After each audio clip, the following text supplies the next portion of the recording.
What's up guys, my name is Timbo and welcome back to another episode of The Mystery Behind, the series that like 70% of you are subscribed for.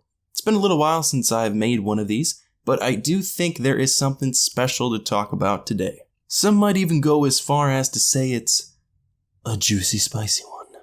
Yesterday, or hopefully yesterday, by the time I upload this video, Bungie officially revealed their latest expansion Shadowkeep to the public with a trailer and ViDoc. ViDoc? I always forget how to properly pronounce that word, actually. Only the best research is done on this channel. And in it, there were quite some interesting things going on.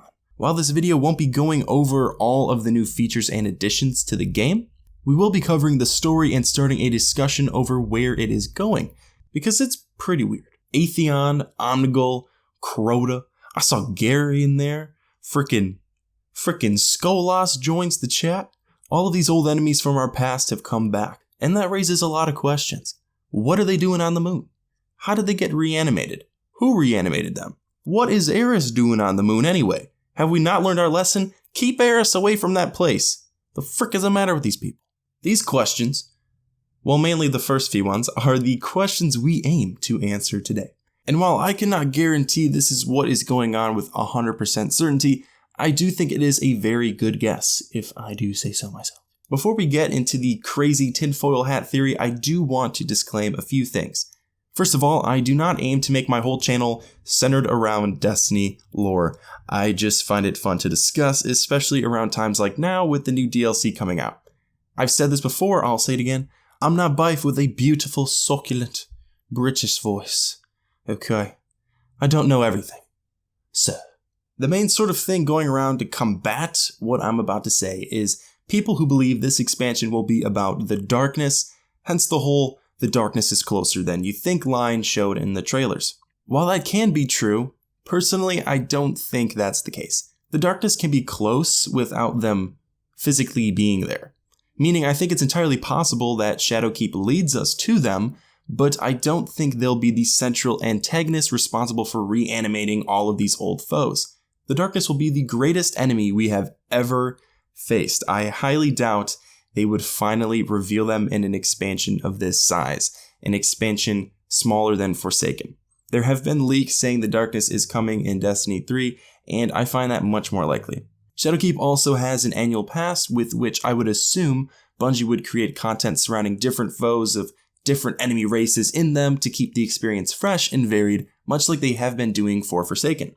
There is no indication that a new enemy race is being added into Destiny 2.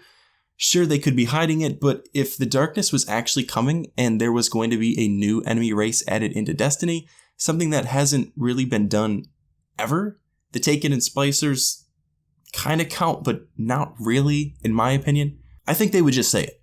They haven't had a problem spoiling stuff way ahead of time in the past. Sorry, Cade. Yeah. What I'm basically trying to say is that I think the Destiny storyline is heading in the direction of the darkness, but I don't believe they will show up in Shadowkeep. That fits much better for Destiny 3. I think it is much more likely that Eris woke up some foe we've never heard of before, or it's an enemy already introduced into the Destiny universe, and that's what we're going to talk about from here on out in this video. So with that out of the way, we can get into the juice and sprinkle some little spice in there, because you've all been patiently waiting for that. It's always good to start with what we know and then try to put the pieces together. We know Eris returned to the moon, where she supposedly unleashed a dormant power that once slumbered beneath the lunar surface. And in result, it has reanimated enemies we've defeated from Destiny 1 and 2 as these shadows. And that's pretty much it. Around this time last year, I made a video on Eris and recaps everything we know about her since her disappearance in the end credit scene of The Taken King. I'm not going to recap it again in this video, but if you would like a refresher, I encourage you to go watch that. It tries to link her to the events of Forsaken, which didn't end up happening, but a lot of the information in there is still relevant and can apply to Shadowkeep. So if you want to watch it, it will be linked in the description, and there will be a button in the top right corner showing up now. Or don't watch it, this is a free country, I don't care. Do what you want. Looking into reanimation or resurrection, the first question to ask is, are there ways in the Destiny universe to reanimate something that is dead? And the short answer to that is yes, Guardians and their ghosts literally do it all the time with the power of the Traveler's Light. If you're me, that happens like once every 5 minutes because I suck at this game. There have been and are enemies in Destiny that have tried to harness the power of the light, but that doesn't really seem to fit. Surprisingly enough though, there is one other instance I can think of in which reanimation was used. And apologies in advance for any mispronunciation of these names from here on out. Dul Inkaru, the Eternal Return. See, I can say the Eternal Return easy peasy, it's the other part that's a little more problematic. I'll just call her the Eternal Return. If you're unfamiliar with this enemy, I will provide some insight from our good old reliable friend, Wikipedia. The Eternal Return is a hive wizard and a daughter of Savathun, the Witch Queen. She is responsible for the Dreaming City's taken curse and is working alongside Crota to trap the city in a 3-week loop so that her mother can access the distributary and use it to empower herself to godly strength. Oh my god, I'm out of breath. She is accompanied by her Darkblade bodyguards, known as the Fatesmiths, whose presence shields her from harm and can even respawn moments after death. Sunsinger, anyone? The Riven's curse is that of an eternal return hypothesis, a model of cosmological development which posits that the universe will reenact the same series of events for eternity. This specifically refers to any event of Dul Inkaru's death, as the curse would reset the Dreaming City to when the curse was first afflicted, progressing until Guardians kill her again and again, repeating the cycle every 3 weeks, creating a kill battery for Savathun and giving her unlimited power. The Eternal Return appears in the Forsaken mission titled The Shattered Throne, which returns every 3 weeks. Why is this important?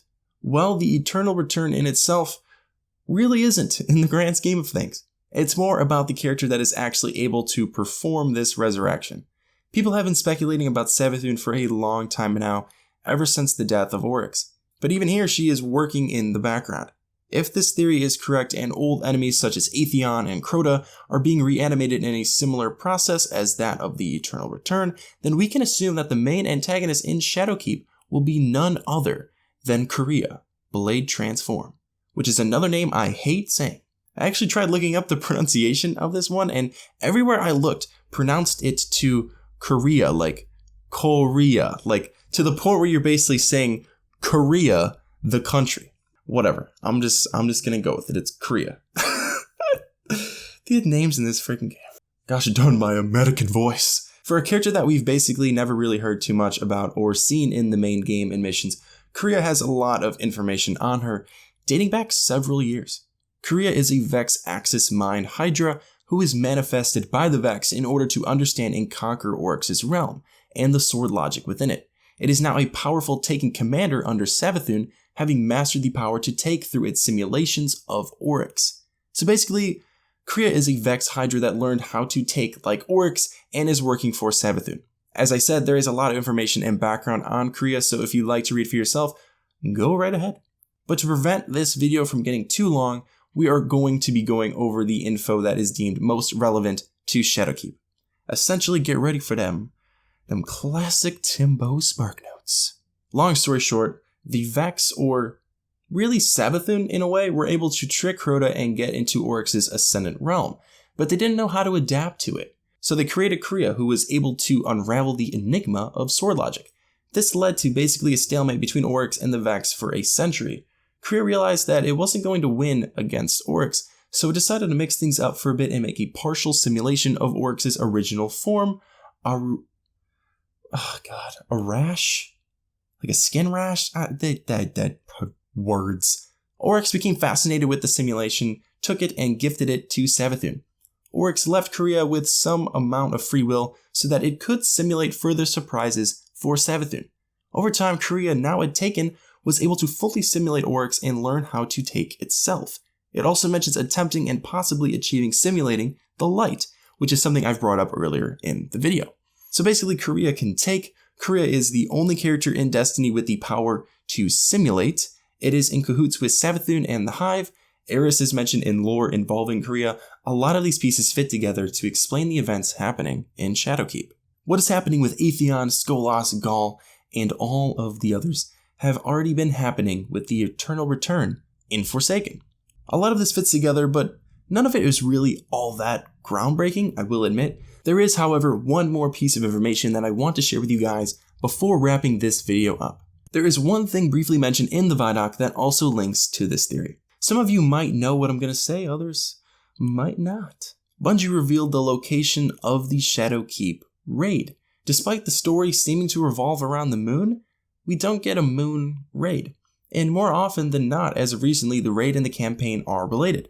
The raid is a continuation of the story we see in the story missions. So I personally find it interesting that the raid, of all places, is located in none other than the Black Garden. Could be a coincidence, could mean nothing, but it certainly doesn't do anything to weaken the validity of this theory. Korea is a taken Vex. It makes sense. The Black Garden is linked to the Vex, it's linked to the darkness even. Just saying. And like Eris said, looking to the future always brings us back to the past. And guys, with that, I will wrap up this video. What do you think about Korea? The Vex, not the country. How did all of those old things get reanimated? Let me know your thoughts down in the comments below. If you enjoyed the video, if you could please leave a like. If you're new to the channel, make sure to subscribe. Thank you all so much for watching, and as always, I'll see you in the next one.